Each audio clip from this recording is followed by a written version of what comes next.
Lucille Ball was 29 years old and already a veteran of more than 50 films when she walked onto the set of Too Many Girls in 1940, mostly cast in roles that used her comic timing without ever building a picture around it. RKO had nicknamed her Queen of the Bees, a title that flattered nothing about her ambition.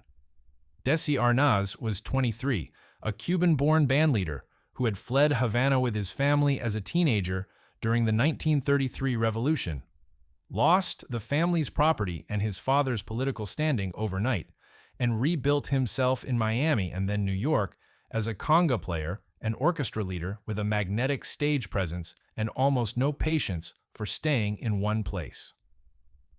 When the studio cast him opposite her in the film version of the Broadway musical he'd already starred in, neither of them expected much. 6 months later, they were married in Connecticut, in a ceremony arranged so quickly that some of their own colleagues heard about it from the newspapers.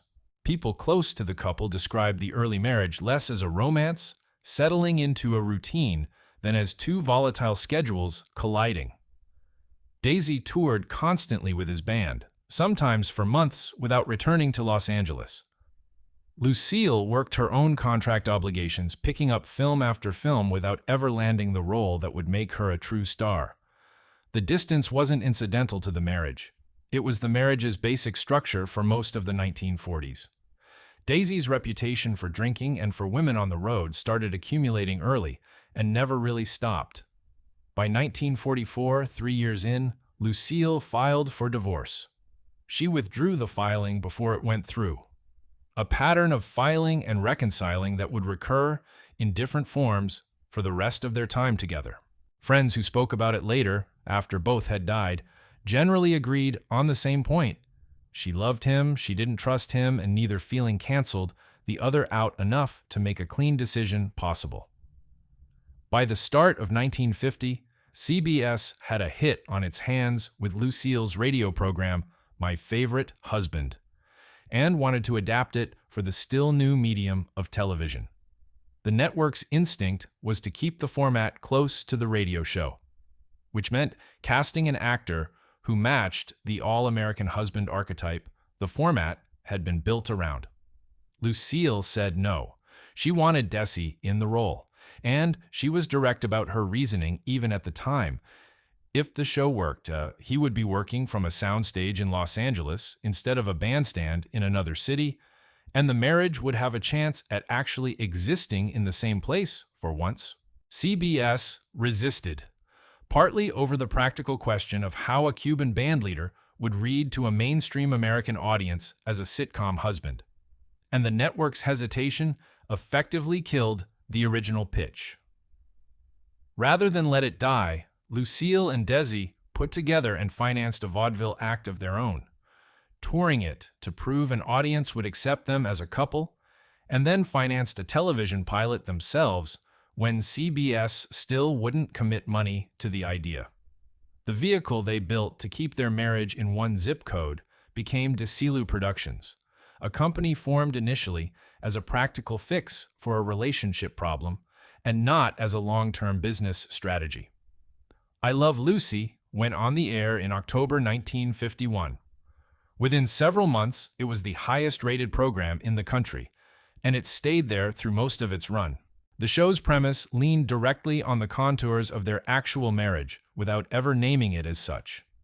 A quick-witted, restless wife scheming her way into her husband's nightclub world, and a bandleader husband alternately exasperated and charmed by her, working out a version of marital friction that resolved cleanly inside each episode's runtime.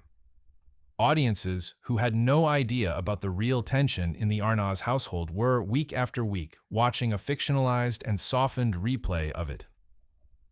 Ricky Ricardo's suspicion of Lucy sneaking into his club life inverted the real dynamic, where it was Lucille who had reason to wonder where Desi actually was on a given night.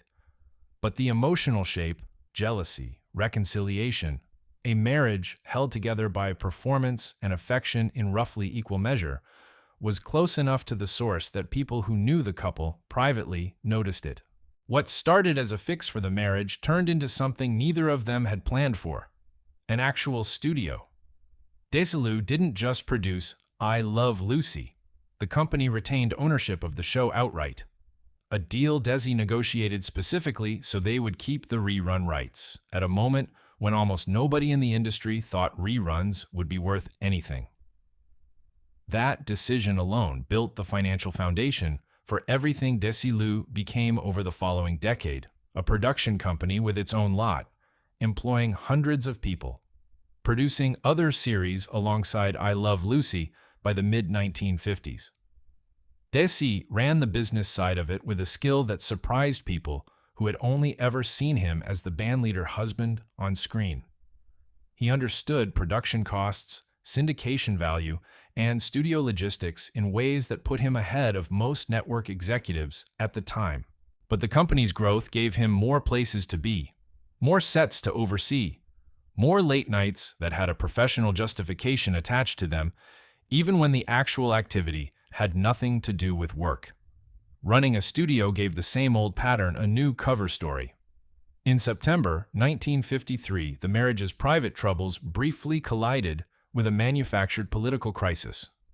The columnist Walter Winchell reported, with an ominous framing typical of the era's anti-communist press coverage, that Desi had communist ties, based on a voter registration card from 1936. A document his father, then living in Miami after the family's exile from Cuba, had filled out on his behalf when Desi was a teenager. During a brief period when the Communist Party was legal on local Florida ballots and represented nothing more than one option among several minor parties. The accusation arrived during the height of the Red Scare, when an allegation like that could end a career regardless of its accuracy. CBS and the show's sponsors were anxious enough about the live audience reaction that there was real concern about how the broadcast that week would go. Desi addressed the audience directly before filming began, laying out the facts plainly, and the studio audience responded with a standing ovation that ran long enough that editors had to trim it down for broadcast. It was, by most accounts, one of the only moments where the pressure bearing down on the show and the pressure bearing down on the marriage were actually the same pressure. And for once, it resolved in Desi's favor without costing him anything. The deeper, ongoing problems in the marriage didn't have a news cycle attached to them yet. They just kept happening privately. What eventually did surface, gradually and then more openly as the decade wore on, was the drinking and the infidelity. By the mid to late 1950s, it had become something close to an open secret around the Desi lot and within the wider Hollywood social circuit that Desi was spending many of his nights at parties with other women. While Lucille, by then arguably the most powerful woman in American television, with creative and increasingly financial control over the very studio her husband ran, went home largely alone. She had filed for divorce once already, back in 1944, and withdrawn it. This time, through years of fairly well-known evidence that would have ended most marriages outright, she stayed. Several people who worked closely with the couple in those years later suggested that part of what kept her there was the impossibility of separating the marriage from the show. Unwinding one risked unwinding both.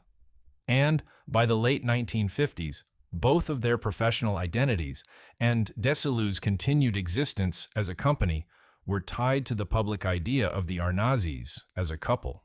Ending the marriage publicly meant ending the fiction that the show depended on, at least to some degree, and possibly disrupting a business that now employed hundreds of people who had nothing to do with their personal lives. That contradiction reached its sharpest, most literal point in March 1960, on the day the cast filmed what turned out to be the final installment of the Lucy-Desi Comedy Hour, the hour-long specials that had continued after the original half-hour series ended its regular run in 1957. By the accounts of people who were on the lot that day, Lucille had either already filed for divorce or was within days of doing so by the time filming wrapped. Desi reportedly already knew the filing was coming or imminent, while most of the crew and cast had no idea anything had changed. The cameras recorded two people who had spent nearly a decade building an entire television empire around the public performance of their marriage, finishing one more day of that performance while the real decision to end the marriage had effectively already been made off camera. Audiences who watched the broadcast months later with no knowledge of any of this saw nothing wrong, because nothing wrong was visible. The entire structure of the show had always depended on the difference between what was happening on screen and what was happening at home being invisible to the people watching. The divorce was finalized in May 1960 after 19 years of marriage. In the settlement, Lucille took full ownership of Desi Productions, stepping into a position no woman had previously held in the American studio system. Sole head of a major production company, overseeing not just her own future projects, but the entire slate Desi had built. She would go on to greenlight, among other things, Star Trek. A project network and studio executives elsewhere had passed on, betting on it largely on her own judgment when few others in the building shared her confidence in it.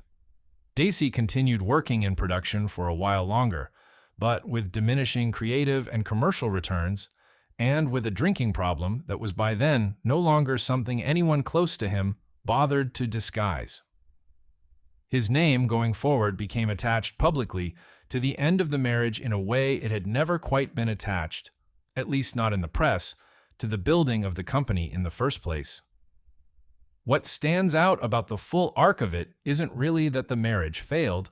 By most later accounts, including Lucille's own reflections in interviews she gave well after Desi's death in 1986, both of them had doubts about whether it could last within the first several years, long before the show that made them famous ever existed. What stands out is the length of time the public version of the marriage continued running after the private one had effectively stopped working, and how completely a television show built on a softened, fictionalized replay of their relationship ended up outlasting the actual relationship it was based on. Generations of viewers watched reruns of I Love Lucy for decades afterward and saw in that 22 minutes a week a portrait of a quarrelsome but fundamentally happy marriage. A portrait that, by the time most of those reruns were airing, no longer corresponded to anything either Lucille Ball or Desi Arnaz was actually living through.